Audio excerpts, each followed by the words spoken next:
پائیں گے. سمجھنے کی ضرورت ہے. نبی پاک علیہ السلام سلام میں پہل کر رہے.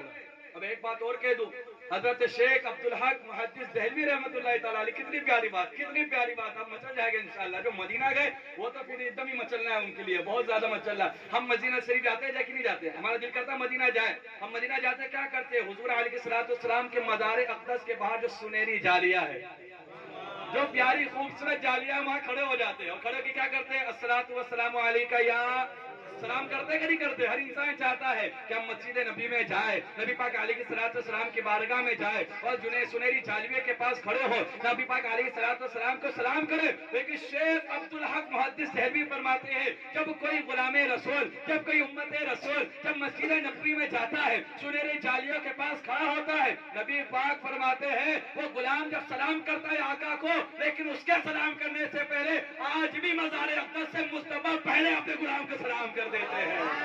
یہ حضرت شیخ عبداللہ محدث دہلوی فرماتے ہیں, کوئی غلام اگر سنہری جالیوں کے پاس کھڑا ہو جائے تو نبی پاک غلام کا سلام کرنے سے پہلے غلام کو سلام کر دیا کرتے ہیں. اس لیے تو ہم کہتے ہیں کہ نبی پاک علیہ السلام سے محبت کرے اور پیار کرے. اس لیے تو کہا گیا جب گھر سے نکلو تو سلام کرو کہ گھر والے کو ثواب مل جائے, وہ جواب دے تو انہیں ثواب مل جائے. پھر فرمایا کہ اگر گھر میں کوئی نہ ہو تو کیا کرے؟ علماء فرماتے تب بھی سلام کرو. کہا کسے سلام کرے؟ گھر میں تو کوئی نہیں ہے. تو حضرت ملا علی قاری فرماتے ہیں جب گھر میں کوئی نہیں ہوتا اور اگر مومن کا گھر ہو تو ہر مومن کے گھر میں روح مصطفیٰ موجود ہوتی ہے. جب گھر میں کوئی نہ ہو, گھر سے نکلو تو سلام کیا کرو کسے؟ نبی پاک علیہ السلام کو, اور کہا کرو السلام علیکہ یا ایھا النبی ورحمۃ اللہ وبرکاتہ, یا نبی آپ پر سلام ہو. جب بندہ نبی پاک علیہ السلام کو سلام کرتا ہے, کیوں کرتا ہے؟ اس لیے کہ ہر مومن کے گھر میں روح مصطفیٰ ہوتی ہے. اس لیے تو اعلیٰ حضرت نے کہا کہ چمک سے پاتے ہیں سب پانے والے, میرا دل بھی چمکا دے. چمکانے والے, برستا نہیں دیکھ کر ابر رحمت, بدوں پر بھی برسا دے برسانے والے.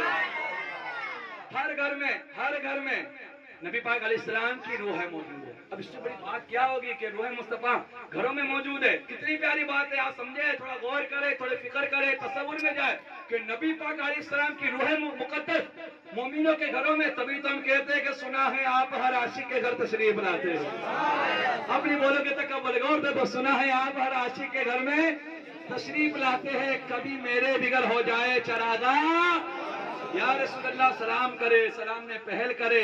کتنی پیاری بات ہے, یہ ہمیں عادت ڈالنی ہے. سلام میں اگر ہم پہل کرنا شروع کر دیں گے تو جو ہمارے دلوں میں بغض و کینہ ہوگا وہ دور ہو جائے گا. ہوگا کہ نہیں ہوگا؟ سلام میں پہل کرے گا انشاءاللہ.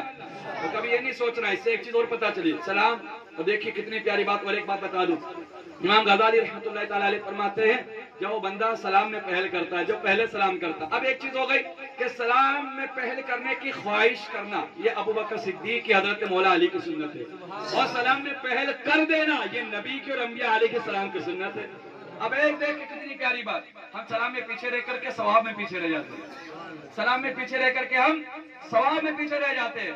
سلام میں پہل کر کے کیا ہو رہا ہے؟ امام غزالی فرماتے جس نے سلام کیا, جیسے کہ میں بھی محفل میں آیا تو میں نے کہا نا السلام علیکم, 2 مرتبہ کہا, اس لیے کہ میں 2 مرتبہ کہہ کے 2 مرتبہ کا ثواب کما لے. جو ایک بار نہیں سن پائے دوسری بار سن کے وہ جواب دے کے ثواب کما لے, ہے نا. تو کیا فرماتے امام غزالی فرماتے ہیں کہ جو سلام میں پہل کرتا ہے اللہ تعالیٰ اسے 90 نیکیاں عطا فرماتا ہے, اور جو جواب دیتا ہے نیکیاں تو اس سے بھی ملتی ہے لیکن 10 نیکیاں ملتی ہے. سلام میں پہل کرنے والے کو 90 نیکیاں اور جواب دینے والے کو 10 نیکیاں.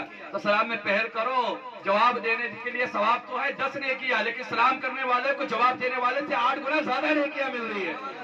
تو اب نہیں پہل کرو گے تب کب کرو گے؟ ہمارے پاس ہم گناہ کرتے ہیں, سیاکار ہے, بدکار ہے, سیاہ ہے, جھوٹے ہیں, فریبدار ہیں, لوگوں کے دلوں کو توڑنے والے ہیں, نمازوں کو چھوڑنے والے ہیں, کتنے گناہ ہم کرتے ہیں. جب اس طرح کا ثواب کا موقع ملے تو سب سلام میں پہل کر کے تو ثواب کما لیا کرے نا. سلام میں پہل کر کے ثواب کمانا چاہیے کہ نہیں کمانا چاہیے؟ یہ عادت ڈالے اپنے اندر. اور کبھی تنہائی میں کوئی موجود نہ ہو تو مصطفیٰ پہ سلام پڑھا کرے, تنہائی میں بھی رہے تو درود پڑھا کرے. کتنی چھوٹی بات. شاعر نے کیا کہا, سلام کرنے سے سلام کا جواب ملتا ہے, درود پڑھنے سے ثواب ملتا ہے. یعنی جب مصطفیٰ پہ درود پڑھا تو ثواب ملتا ہے, اور کوئی گھر میں بیٹھ کر بھی نبی پاک علیہ السلام کو سلام کرے تو مدینے سے اس کا جواب بھی آتا ہے. اس کا جواب آتا ہے, کوئی چھوٹی بات نہیں ہے نا. ہم یہاں سے پکارے وہ مدینہ سنے, ہم یہاں سے پکارے وہ مدینہ سنے. مصطفیٰ کی سماعت پہ, یعنی مصطفیٰ کے سننے پہ, مصطفیٰ کی سماعت پہ لاکھوں سلام.